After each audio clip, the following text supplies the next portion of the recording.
예, 엄단 선생, 승재현 한국형사법무정책연구원 연구위원 나오셨습니다. 어서 오십시오. 네, 안녕하십니까.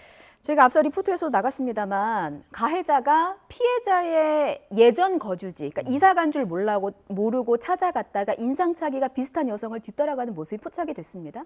궁금한 게 계획범죄가 어디까지 인정이 되는지가 좀 궁금하더라고요. 이렇게 예전의 거주지를 찾아가서 기다리고 다른 여성을 뒤쫓아가고 이런 부분들도 계획범죄의 하나로 볼 수 있는 겁니까? 그냥 제가 이 사건을 수사하는 사람이라면 예. 가방 안에 흉기를 준비했거든요.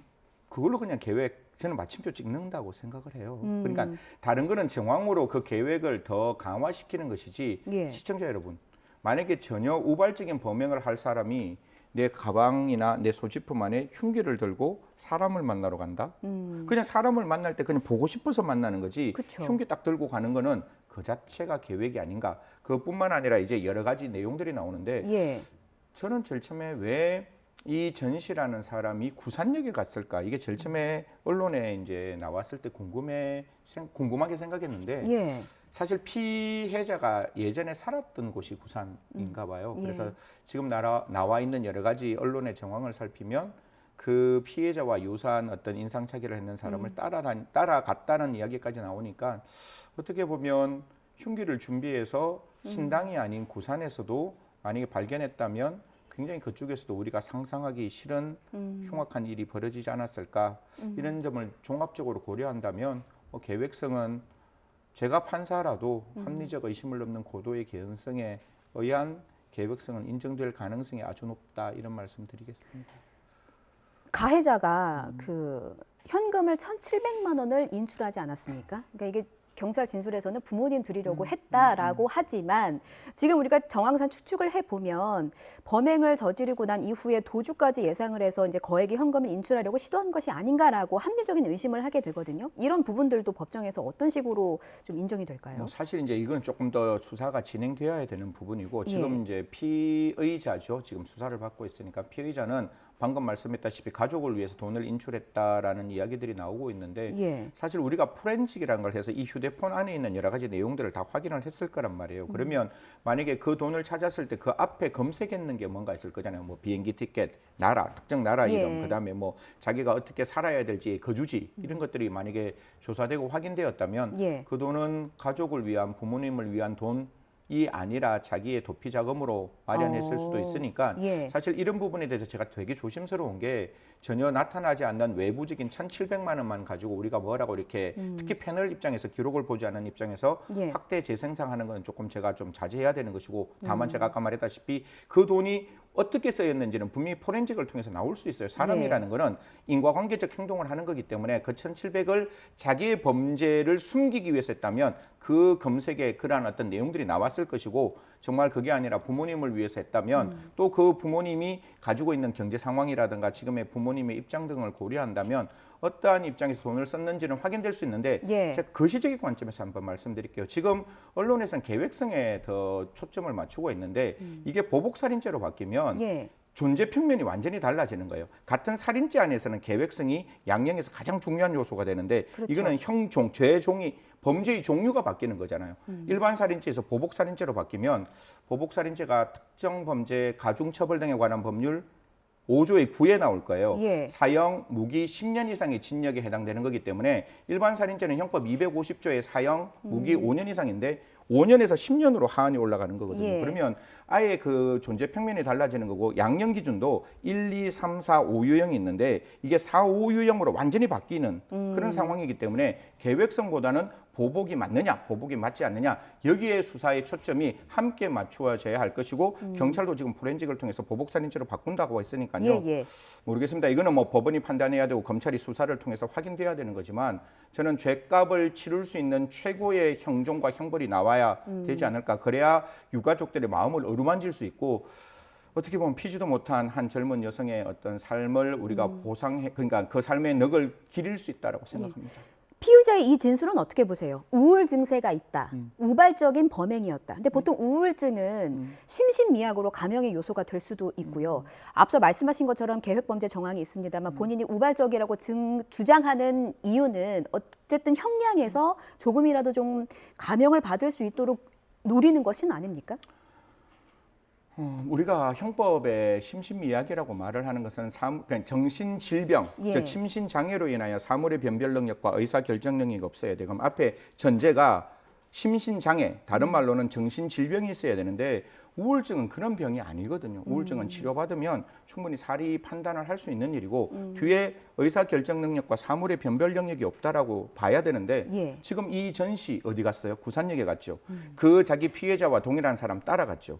그리고 A란 역, 제가 뭐 역을 말하면 또 그분들 역에 계시는 분들이 좀 예. 그럴까 싶어서 다른 역에 가서 자기가 직유해제 됐지만 여전히 그 직원이란 이유로 그 사람이 어떻게 어디에 있는지 확인했죠. 근무 이런 사람- 패턴이랑 뭐 예. 근무 시간을 다 확인했으면 쉽게 받았잖아요. 뭐 그러면 무슨 그 심신미약에서 판단할 수 있는 의사결정 능력이 미약하거나 예. 사물의 판단 능력이 미약한 사람이 전혀 아니잖아요. 그래서 우울증이라는 것은 제가 봤을 때 있을 수 있지만 범죄에는 영향이 없을 수가 있고 저 예. 범죄의 어떤 심신미약으로 감경될 수는 전혀 없다라고 생각하고 우발적 범행은 누구나 얘기해요. 그렇죠. 사건을 담당하는 모든 피의자들은 나는 우발적이라고 이야기하지만 그 주장에 맞추어서 수사를 하는 게 아니라 증거에 따라서 수사를 해서 계획성을 입증하면 될 거기 때문에 예. 피의자의 주장은 그 수사기관이 충분히 탄핵할 수 있다 이렇게 말씀드리겠습니다.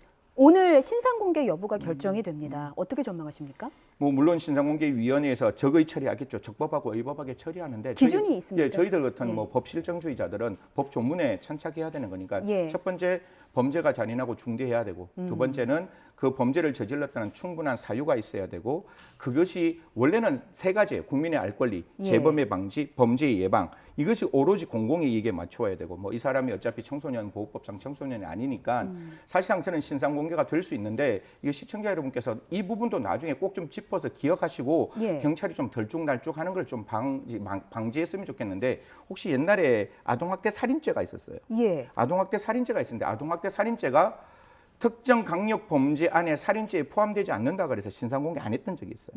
그런데 지금은 이건 특정 범죄 가중처벌 등에 관한 법률 아까 5조의 구라 그랬잖아요. 보복살인이기 때문에 특강법 안에 신상공개 대상은 아니에요. 예. 특강법 안에는 250조 살인죄, 뭐 촉탁살인죄 이런 것만 되지 보복살인죄가 포함 안 됐거든요. 아동학대 살인죄가 포함 안 되듯이. 예. 그럼 이게 자칫 요번에는 신상공개 저는 될 것이라고 생각하지만 그럼 과거에 왜 그 아동학대 살인죄는 신상공개를 못했을까? 예. 그래서 저는 특강법 조문을 좀 바꿔야 한다. 이거 국회의원들 보시면 이거 좀 꼭 바꿔줬으면 좋겠는데 예. 그 앞에 살인죄 및 이 살인의 가중처벌하는 규정은 특강법상 신상공개 대상이 된다는 한 줄이 들어가야 이렇게 들쭉날쭉하는 게 저는 없어질 거라고 생각합니다. 그렇기 때문에 예. 지금은 신상공개 된다면 앞으로도 아동학대 살인죄도 같이 신상공개가 함께 될 수 있는 어떻게 보면 살인보다 가중되는 처벌이잖아요. 예. 같이 했으면 좋겠다는 말씀드리겠습니다. 예, 일단 오늘 결론이 나올 것 같으니까 그 부분을 지켜보도록 네. 하고요.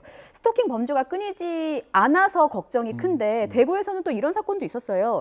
예전 여자친구의 집에 한 20여 차례 초인종을 누르고 계속해서 찾아갔습니다. 근데 이 남성이 현장에서 붙잡혔는데 피해자한테는 100m 이내에 접근 금지 조치를 받았음에도 불구하고 접근을 했습니다. 이게 접근 금지 조치라는 게 이러면 더 이상 무의미한 것 아니야? 라는 생각을 좀 기사를 보면서 하게 되더라고요. 이 사건 어떻게 보셨습니까?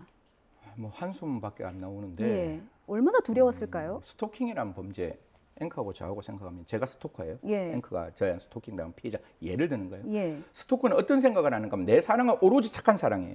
그런데 앵커가 그 사랑을 받아주지 않으면 그 사랑이 악한 방법인 거예요. 그러면 나는 앵커를 만나는 게 내 삶의 전부거든요. 근데 100m 접근 금지면 100m 뛰어가면 한 20초 만에 뛰어갈 수 있는 거 아니에요. 예. 저는 100m 접근 금지 명령이라는 게 이게 뭐 가정폭력 특별법에서 좀 이렇게 전용돼서 내려왔는 듯한데 저는 사실상 스토커한테는 전혀 의미 없는 조항이고 또 뭐 전기통신기본법에 따라 문자하지 마라. 제가 받는 거는 문자하지 마라 그러니까 통장에 18원을 집어넣으면서 예. 계속해서 문자를 보내는 나 너 보고 싶어 너 보고 싶어 이런 것도 있었기 때문에 예. 사실 이런 조항 자체가 저는 실효성이 없을 뿐만 아니라 긴급 응급 조치를 했을 때 그걸 위반하면 1,000만 원 이하의 과태료예요. 예. 근데 법원이 만드는 잠정 조치를 위반하더라도 2년 이하의 징역 또는 2천만 원 이하의 벌금에 그럼 스토커의 입장에서는 예. 그게 과연 효과적일지는 저는 전혀 효과적이지 않다 이렇게 말씀드리겠습니다. 일단 지금 우리에게 남은 과제는 저는 크게 두 가지인 것 같아요. 일단은 사회적인 인식을 좀 바꿔야 하고 또 하나는 법적으로 좀 더 강력하게 좀 처벌할 수 있는 근거가 좀 마련이 돼야 될 것 같습니다. 그러니까 사회적 인식이라 함은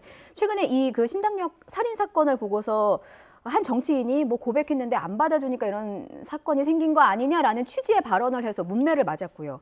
이런 인식도 개선이 돼야 되고 마지막으로 짧게요. 법적으로 그러니까 법무부는 스토킹 범죄에 대해서 반의사 불벌죄 규정을 좀 폐지하고 위치 추적 방안을 신설하겠다라고 밝혔습니다만 이게 구체적으로 어떤 법안이 좀 보완이 돼야 될지 이 스토킹 범죄를 근절할 수 있을지. 가장 중요한 거는 피해자의 전적인 의사에 달려 있는 반의사 불벌은 폐지하는 게 저는 맞다라고 생각하고요. 있으니까 요번 사건도 전 씨가 피해자 찾아가는 거잖아요. 합의 달라고. 그러니까 예. 그건 없어지는 게 맞고 가해자가 피해자에게 도달하는 순간보다 국가 공권력이 피해자에 가는 순간이 짧으려면 피해자의 위치와 가해자의 위치가 확인되어야 되니까 당연히 예. 위치 추적이라는 그 조치가 잠정 조치 안에 들어가는 것도 맞고 뿐만 아니라 거듭 말씀드리지만 스토커가 3년 이하의 징역이고 흉기를 들면 5년 이하의 징역이거든요. 예. 이러다 보니까 법원의 입장에서도 그렇게 중한 범죄라고 생각 안 할 수가 있어요. 그래서 외국 정도 같이 조금 더 형량을 올리면서 법원의 기본적인 시각을 바꿔야 되겠죠. 예. 이 정도 사건 살인의 전조 범죄가 될 수 있는 스토커는